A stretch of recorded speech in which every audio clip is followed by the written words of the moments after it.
vibe is real cool. I couldn't help but notice you across the room. Oh, let's follow up with a drink, you know it's on me. Then maybe we can talk a little bit so we can see if this night can lead to you staying with me.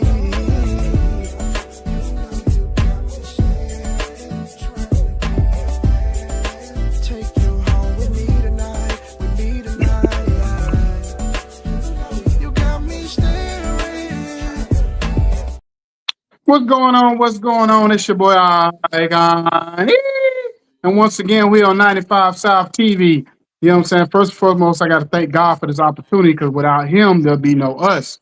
Next, I got to introduce my right hand man, your baby mama favorite host, Barry White Jr. voice himself, Jacob the Great. What's going on, fam? Hey man, happy Sunday to everybody. Glad to be in the land of the living, brother.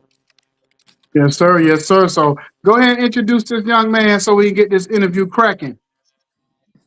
Man, we got Mr. RaShawn Aaron, educator, motivator, you know, just all around community guy, and most important, man, he loved he loved the children of the future and just trying to lead them into a better way so they can be successful citizens of tomorrow, man. Welcome, my brother.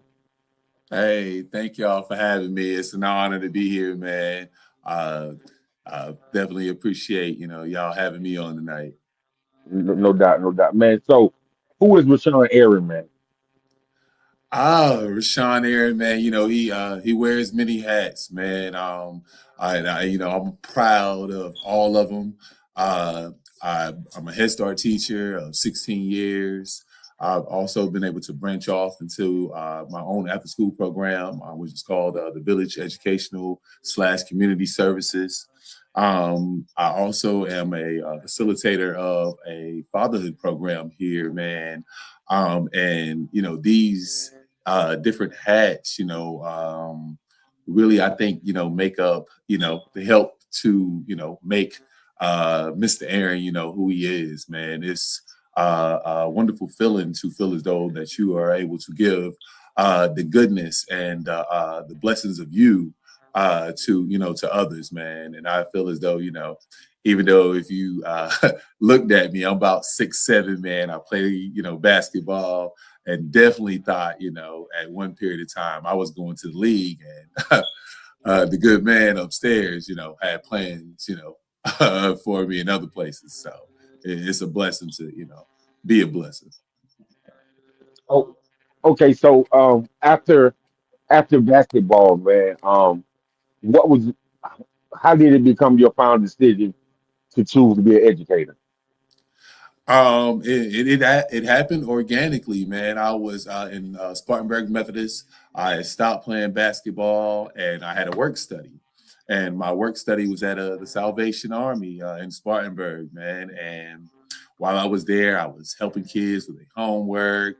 They had a little gym in there. I got to, interact with the kids, man. And, I can't help, the way it made me feel, and just to see that, an ability to feel as though you were able to, spark light in others as they are, sparking light in you, was something that, really changed my life. And from there, I was more interested into, the education field.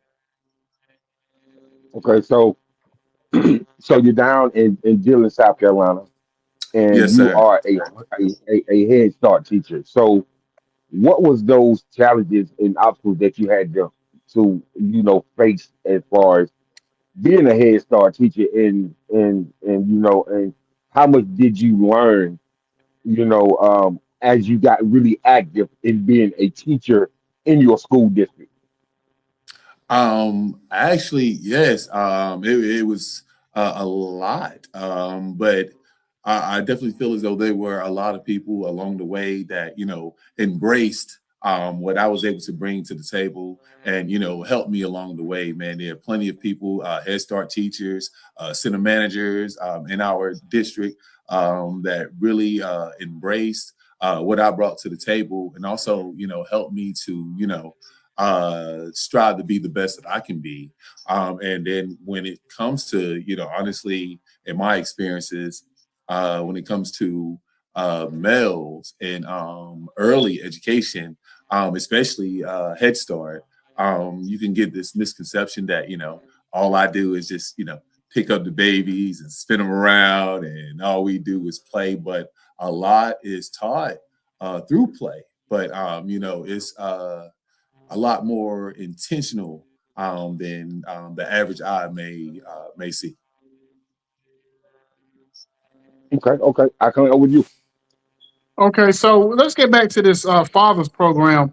Because the one thing reason I really want to talk about that is because a lot of times, especially in the black community, we always want to talk about how the black man is not there, he's absent, he's not present, he's not doing his part, and we get a bad rap as black men in our own community. So, kind of talk about your fathers program and what it consists of and the impact that it's having. Man, it has been a phenomenal spark in Dillon, South Carolina, and I feel like even bigger than that. It has been. It was started by a lady named Shirlene Lewis.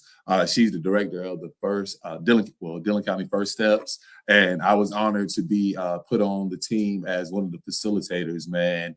And you'd be surprised at like the bond that has been created, the network, and also just a safe space for men, man, to really sometimes speak their truth and be comfortable enough to speak that truth, man. Because it's sometimes just inbred in our DNA to sometimes just hold it, take it, make it do what it do. But even I see it in our kids, but it's in our, in our fathers and our men as well. It sometimes can be so overwhelming and you don't have a space to confide and express and to network and to have, brothers to say, hey, you're not going through this alone. We may not have been through the same experience that you've been through, but you don't walk through the fire alone, man. And it has been a blessing, man. I know, serviced over 200 fathers. We've been doing the program I know about 4 years, and it's been beautiful. We meet every Wednesday at the Wellness Center. We've been on trips, man. We've had graduation ceremonies, but the bigger aspect of that is not only that we're coming together and we're building these bonds in this network, but helping fathers to do better. And not only do better, but want better. We've helped fathers to get job placement. We've helped fathers when it comes to getting custody of their kids, man. It's just been a phenomenal thing to be a part of. And, it's motivation to, just to see that given the right tools, the right environment, that positivity and love and understanding amongst everyone, not only just men. We have a man, a woman's, and a children program that meets, man. But the way we've been able to bring fathers together near and far, man, has been a phenomenal experience to be a part of. Uh-oh. I can't hear you. I come you on mute. I come you on mute. My bad, I was on mute.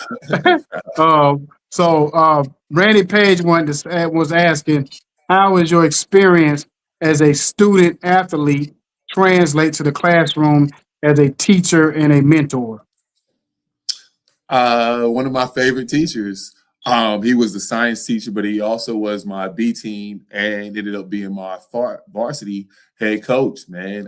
He's the one. I have a story. I was sitting on the bus one game, kind of upset about, my playing time. And he came and sat with me and he said, "You would make a good teacher." And at the time, I can just imagine the look that I gave him because, that was the furthest thing that was, from my mind. I was like, I'm going pro. But yet there were so many life lessons that he taught me in the classroom and on the basketball court, man. Where that, you know, I have a passion for basketball that started early with my father. I played basketball from when I was maybe 7 years old, reg, up to high school, and played college ball. And there's a lot of things that, you know, basketball can teach you to also help you to be a great educator, but also help you to be a great person, man. You have to understand teamwork, sacrifice, uh, work ethic. There's so many things that basketball has, you know, taught me and continues to teach me. You know, I still play a little bit. You know, I'm about retired, but you know, I still can shoot a little bit, man. And you know, basketball has been something that is also was a thing that kept me grounded in an environment where I definitely could have went left. There were plenty of times where the basketball was a friend that was saying, "Hey, maybe you don't need to go up here, or maybe you don't need to do this. Continue to shoot this jump shot, or you know, work on your game." And I definitely feel as though basketball, in a way, saved me from maybe being in a different situation than I am today. Okay, so I wanted to ask you this, and you kind of perfect person to ask about this because me and Jacob been talking about this a lot over the last couple of years when they talk about our youth. And you've taught for 16 years. So you've taught through what they call it the COVID era of babies, Yes. and what's the generation before that? I always get the name Generation X, whatever it's called. Yeah, I So think it's like it might be Gen X. It might be Gen Gen X. X. So you've taught during the Gen X and the COVID baby era. So what have you seen in the difference in those two eras alone?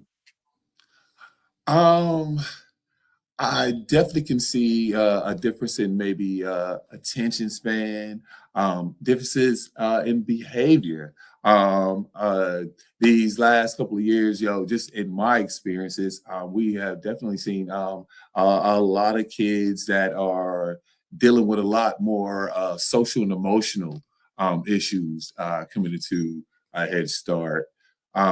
Definitely. Also, utilizing of technology. You'll be amazed at how you'll see a 3-year old and they know how to go to YouTube and go to whatever video they may want to see, but they don't know all their letters. You know what I'm saying? It's just uh, a different day and age. Yeah. And I feel as though, like, as a true educator, we must constantly strive to adapt to the child. And Mhm. like I say, you know, being in a technology age, utilizing that for the positivity, not utilizing that as a pacifier to have kids to be in a certain demeanor that you may want. Um, but yes, and then also a behavior. And you know, I'm not a doctor, but I will also say that I have seen not only in Head Start, but in my after school program, we're having seems to be more kids that are being diagnosed of being, you know, along the spectrum, some type of, Mhm. you know, learning disability or something that it may be. And the way I teach here at the village, we're more like the village. We Mhm. all are in one like setting together, and that's all ages. And I feel like that plays a valuable impact too. I feel like, you know, just because a child may learn differently, um, like I don't feel as though they may need to be in, you know, in certain extenses they may, but I have seen children thrive when they are placed amongst, you know, all types of children. And you know, and I feel like that is, you know, something that I believe in too, man. Definitely. It's funny you say that because my granddaughter, I remember when she was 2 and she was navigating through YouTube and all of that. And I'm like, what? I'm like, how does she know where to go to? And it blew my mind. Like, this is crazy. You know what I mean, or Yeah. whatever the case may be. And I got another question, and either one of y'all can answer this question. Because I said, 'cause, I drive, I'm on the road a lot, so maybe I missed a lot of stuff. Because I'll be on my own little world out there over the road. When did the word spectrum come in play? When the first time I heard it, I didn't know what that meant. I'm like, spectrum, what is that? So I was confused. So I'm like, what Yeah. is spectrum? So when did that come in? So is that supposed to replace autism? The word autism? I'm guessing. Um, well, to not necessarily to replace it, but they're just saying that as far as spectrum, like there's so many levels of autism and ADHD that they can, and I've seen it myself. Some of the most intelligent individuals that I've interacted with were on the spectrum. I had a boy; he was 4 years old, and out of memory he could draw the Google and the Nickelodeon sign like out his head. The colors and everything had to be perfect. But yet, on another degree of that, when it came to like social and emotional empathy, having empathy for other people's feelings, just sometimes just reacting on impulse, knock a kid toy over or something like that. But yet was also just highly intelligent, and I feel like the spectrum is more to give you understanding that there are degrees, because you can have very high ADHD where or autism where it's very difficult in maybe certain settings to have them to maybe act or to be like say for instance Head Start. You may have a degree where you have a child that is very functioning with their learning, and also with the certain tools and things that we use. We have different people coming in, doing different types of therapy with the kids. They you can help them, and I feel like that's in all kids. But yet I feel like that, yes, once again, that the spectrum is just showing that you can have levels of where it is, I guess, very high, or you can see a lot of attributes in that child, and then on the other end, you may can have just some of those attributes. Yeah. Okay, I get it because my oldest son, he's autistic, and the thing about it is he plays drums, and he taught self-taught himself to play when he was like 3. But he was basically playing on Exactly. pots and pans, and then we started getting him bigger and bigger, like the advanced sets and the real sets, and basically he could, and he didn't listen to like hip hop. He loved like country and rock and roll and orchestra, big bands. So he could hear Okay. something one time, as soon as it comes on, he can catch the beat or the rhythm as soon as it comes on. He doesn't have to be like, let me listen for a second and start playing. As soon as it hits that first beat, he's already on it. I'll tell y'all a quick story before Absolutely. I jump forward back to Jacob. So we was at Panama Beach about a year ago doing Labor Day, and it was one of these little dive bars out there. He called us and was like, "Oh," he said, "Damn, all excited. They gonna let me play a set with him, or a song or Okay. whatever with him." I was like, "All right, cool." So we went out there and watched him, and he was, and then I guess the band they've been playing there probably for 20 years. And it was just a real this older drunk guy out there. He was like, man, he kept telling the head musician, he better than y'all regular drummer. Next thing I know, my son was playing 3 sets with him or whatever. And he was like and it was an older white redneck white guy. He said, y'all can go ahead and leave. He said, I got my pistol on me, so he good. Ain't nobody gonna mess with him. You know what I mean? So, but yeah, That's but yeah, he just awesome, went though, out. man. Yeah, so yeah, and that's just that's just. So I understand that whatever they call it, the left side of your brain, whatever it is, that Yes, functions sir. like And double and, time, and almost on steroids. You know what I mean? yes, So and honestly, I wish that what I mean. Sometimes that we would take away the. Sometimes you would get a negative connotation by saying that a child may have ADHD or autism, but also just understanding that it's just saying that a child is a different type of learner, which honestly, in my opinion, all children are. So you'd be amazed at like how kids that may be on the spectrum one end or the other are still, amazing and intelligent individuals. Okay, yeah. Go ahead, Jacob. So my nephew, um, he's artistic. So you know how kids like watching the Marvel comics like Spider-Man and stuff like that.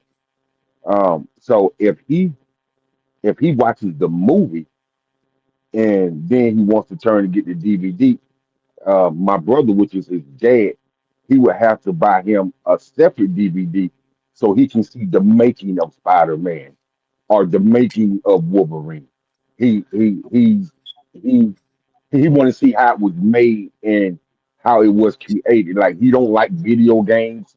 Um, he like things like that, and he like tractors and lawnmowers and want to see how starter is put on and want to see how my brother fix the HEV or side by side and want my brother to show him what the wrench say if it's a three by 1/4.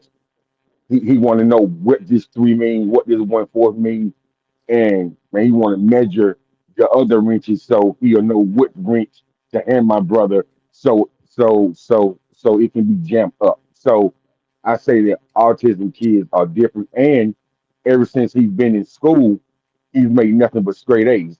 They tried to.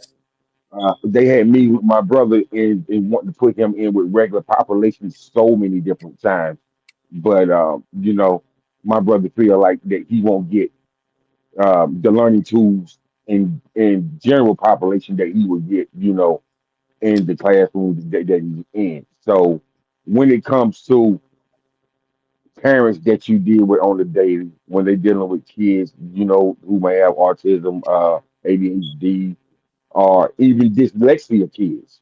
So Yes, sir. what are some of those conversations that you have to have with the parents to get them to understand? And then do you guys give them literature and tools so they can get a better understanding on who their child really is? Absolutely, man, and that can be a tough conversation sometimes. Because any child parent, you at first may have this concept that something is wrong with my child, and I try to reassure our parents that it's not an issue of something being wrong with your child. Your child is a special type of learner, and I also am an advocate for once again that I am not the person who is diagnosing kids, but I am about utilizing whatever tools that are possible if they may be once they may have been diagnosed that they're now getting some type of service that's going to help that child, or if that child needs to be in maybe getting a shadow or being in a different classroom setting that is adjusted or accommodated for their type of learning style. I definitely feel that is very important.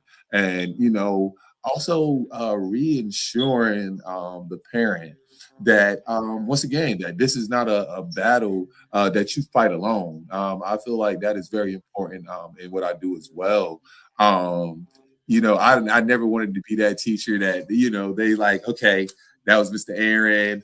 I had him, whoop, whoop, whoop. I really um, I I buy in, so I want parents and students to buy in and understand that even when it comes to education and having a teacher, that this is not like a 1 year, 2 year thing. I try to keep up with as many kids as I can, and just helping them to, and like we say also, any type of literature that we may can facilitate to them to help them to get once again a better understanding of whatever it may be, and also dyslexia is something that we also deal with as well. But also with the day and age that we live in, there is a lot of information out here that we definitely try to get to our parents to help them to understand that it may be different, but yet uh, it is just a tool to help you to just help your child to be the best that they can be in all aspects. And like Jacob mentioned earlier about he was saying how the I want to say maybe it was his cousin or that he was speaking about with the mechanical and also when it comes to teaching, understanding they kids learn in different ways. Some kids learn by seeing things. Some kids learn better by hearing things. Some kids learn better by hands-on, mathematical. Some kids even learn better outside. There's so many things that can be the catalyst of a kid learning.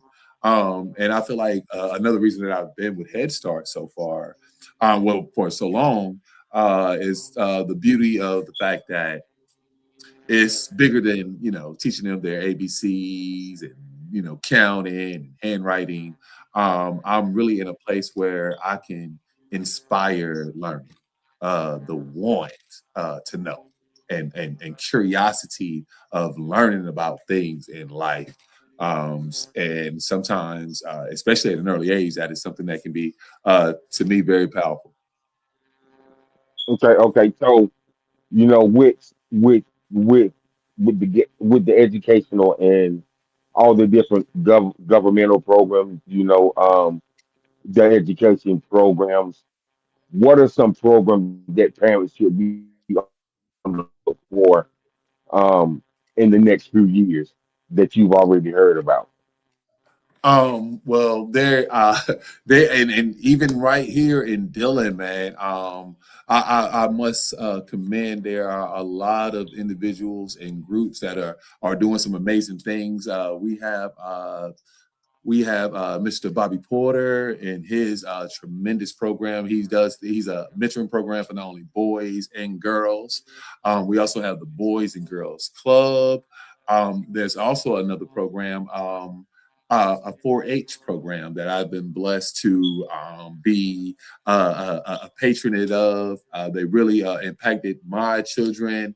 Right now, my daughter just won the national competition where she started a public speaking program at the middle school. And she won on the local level, she won on the state level, and now she won on national, where she was awarded $10,000 to continue her program, which has got recognition from the mayor. She's actually going to branch off and do a summer program. As well as I'm doing a summer camp, but she's going to do her own summer camp, man. And she's just in the ninth grade. But there are a lot of programs that are doing what is important. And what I feel is the most important is mentorship, and education. Right here in Dillon County, I don't know if you did any research on the crime, the education, the poverty level. There are a lot of things here and just Dillon alone that sometimes even me as an educator can feel overwhelmed at the job that needs to be done, man. We have a lot of youth that are just dying for nothing when they could, just choose to live for something, bro.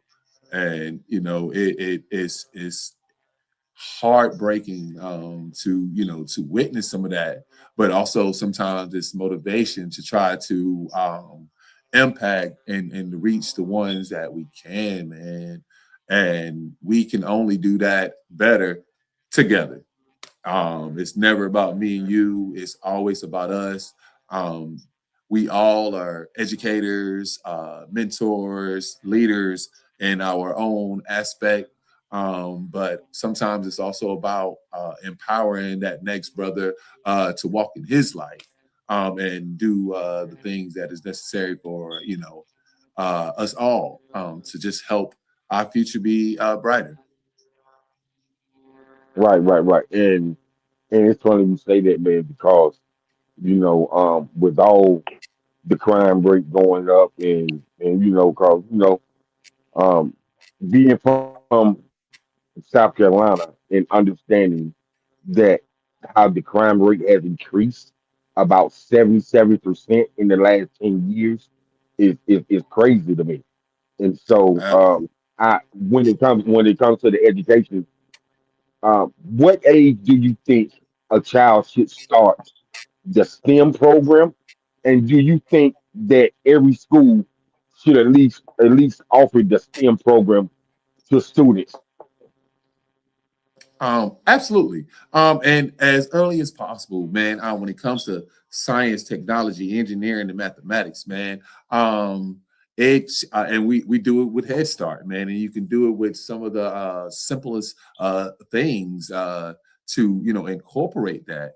But we must spark that catalyst in our children to make them want to learn, and that's also giving them avenues and exposing them to things, and sometimes as early as possible, because unfortunately, on that opposite end, they are getting exposed to a lot more, a whole lot faster, in the negative light, and we got to try to balance that on the opposite end, and I also, dealing with predominantly African American children in my after school program. Um, One thing I feel like uh, I deal with is helping them to have an understanding of them.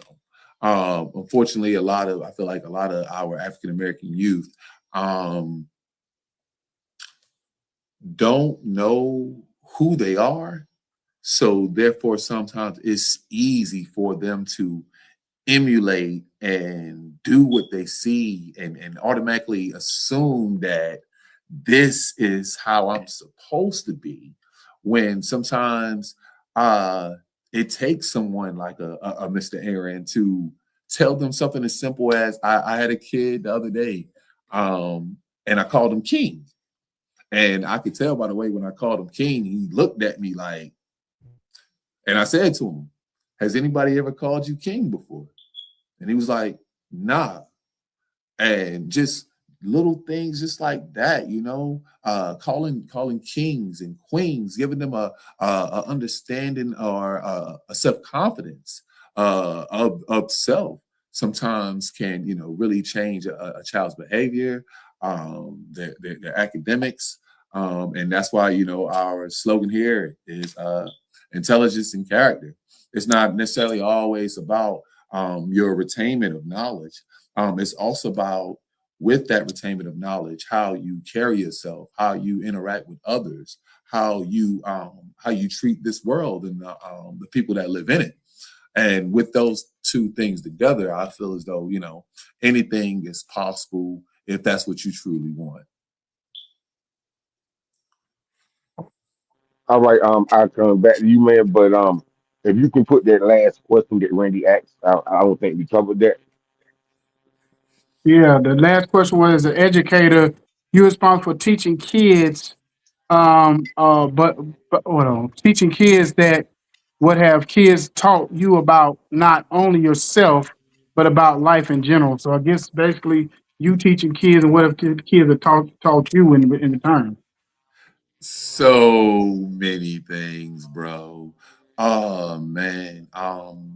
One that immediately stuck out is how sometimes kids can be very true in their judgment of people. How they can feel energy, they can feel sometimes how a person energy is. They've taught me love. They taught me empathy and understanding. Man, you'll be surprised of how, like, even sometimes as an educator and the things that I'm doing, I can't help but also be RaShawn Aaron. And RaShawn also has, things that goes on outside of being a teacher, outside of being a facilitator, but yet going into a situation where you have to put your mask on, you have to be a certain type of individual, and still seeing that kids still can feel you, give you a hug, and just say something awesome about you that just uplifts your soul, man, in the perfect moment. Um, also, like they say, the way kids, and especially at early ages, the way they love one another, especially when that has been the norm. That is from when you set a house of love, just seeing how they interact with one another, man. Like an example of that is just having kids, especially early, of different learning levels, and just seeing how you have one kid that go in there and she'll maybe grab another child's hand and put them in line, or help them open their milk, and those things I feel are so invaluable things that we can teach our children, man, when it comes to honestly loving and caring for any and everyone, man. And they have been great examples of that. They can be very honest. Also, I've seen it where it's on the spectrum of not even realizing sometimes how their reality is a norm, and you'll be like, oh my gosh, this may have been what occurred.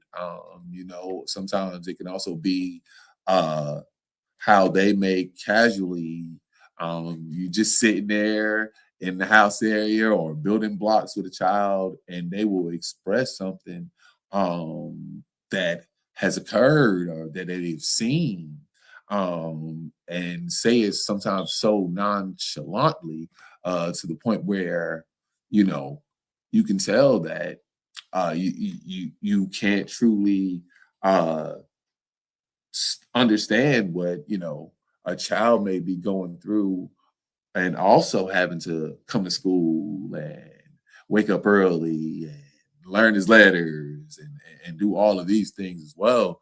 And I feel like also, as an educator, most basic necessities have to be met. A child has to feel loved, safe, protected. They have to sometimes not be hungry, not be sleepy. There are a lot of basic necessities that have to be met sometimes. And in my field, you sometimes you wearing a lot of hats. I'm a teacher, but sometimes I'm a doctor. Sometimes I'm a negotiator. Sometimes I'm a shoulder to cry on, a level of comfort, or safety. You have to be a lot of different things, and a lot of times, well, I'm not going to even say a lot of times, but that can, on an educator, be sometimes a lot. And it's amazing to me, man. I've been teaching a long time. I've been dealing with kids a long time, but I've also been working since I was 15. I've done every job up under the sun, from working at South of the Border 18 times. It's a little place near here, little tourist attraction, but doing all types of quote unquote work. But there's been nothing that wakes me up in the morning, man, and helps me to put my shoes on and do the things that I need to do, than the kids, and feeling as though I'm making a positive impact. I'm planting seeds that will one day grow, and be the beautiful trees that they were meant to be. Okay, so I got probably just one couple more questions for you. One, and we see that word head start, and I think we kind of take that word for granted. And what I mean by that is when you say head start, so if you're in a race, and say I'm gonna give you a head start. So basically, I'm giving you a head start to give you the ability to be able to get off faster, and almost like I ain't say a cheat code, but just to give you a boost to be able to get ahead along in life. So just talk about as far as the importance of you got Head Start, you got preschool, you got pre-K. Because all these things, one, you look at it from two different ways. You look at you can find those kids that they may need that extra attention when they get to kindergarten and first grade. Then you find those kids that's remarkably above their their age level or whatever grade level as far as their intelligence level and where to put them and to place them in the right situations. And even when it comes to you may not could tell a parent this, but a lot of times you probably like this kid need to be in a private school versus being in a public school. You know what I'm saying? Just based off of the knowledge and what they may really need. You know what I'm saying, or where their advancement is or whatever. So just kind of talk about the importance of being on the level of just Head Start. And yes, Head Start, something is very important. And Head Start is designed to give a classification of children a boost. But in all reality, unfortunately, um, Head Start came about because stats were showing that low income, poverty stricken kids were behind. Even when it came to even levels of 2 and 3 years old, even the acknowledgement of even hearing a certain amount of words. There's actually you can Google it. There was an article which came out and said that low income, sometimes poverty kids were almost 3,000 words behind, other kids that were, at a certain income level. And with that, actually, Lyndon B. Johnson was, I think, the first person who put the Head Start program together. But yes, it definitely gives, kids that may, for whatever reason, definitely need, that boost and that extra help. It also can be a place where um, kids that are already, maybe more higher on that academic level or level of intelligence, and a lot of things play a part in that, you know what I'm saying? And I've seen it all. I've seen kids that I feel as though they definitely needed every single thing that Head Start was able to give them. But then I've also seen it where you have kids that they come in exceptional. They come in where they know all their letters, they know. But then I also feel as though one thing that I love about even Head Start and some pre-K programs is that even with our curriculum, I have the ability to individualize with that child that may need, that extra help when it comes to their shapes and their letters, and then also advance that child that may need to be working on something as far as sight words, or they already ready to read. And that's one thing I feel like is that I enjoy about Head Start as well. But then I also feel as though sometimes Head Start can get this misconception that we are not putting in the work like a public school may. And I have definitely, experienced that before where even where a child, in my opinion, may not have, I felt, been ready to go to to a public school, that they may have been better and would thrive better in the environment that they had already been in for a year. But then sometimes a parent can have this misconception, oh, they're going to the public school, that automatically they have better resources, they have better teachers. It's just going to be better. And that's something that I really try to encourage my parents, that Head Start is a 2-year program. And honestly, with where our location is, we're dealing with a lot of African American children. And with an African American child, them being comfortable and an African American setting, where the janitor is African American, the teachers are African American, the custodian is African American, that can also help children to have a sense of knowing, and with that also can help them to be prepared when that situation changes, where they may not have a custodian that looks like them. They may not have an educator that looks like them, that they are still able to find themselves amongst a different environment. Okay. Well, brother, I appreciate you coming on, giving us some time. Everybody subscribe to 910 at SNE. But I do have one question for you, and this is off Okay. the teacher part of it. Okay, gotcha. Being that you a basketball head, I'm asking all my sports heads, give me your NBA Finals pick. I'm putting you on the spot. Yeah, I need my two teams. NBA Finals, man. If Wemby don't get no more concussions, man, I see the Spurs or OKC coming out. I definitely feel as though it's coming out the West.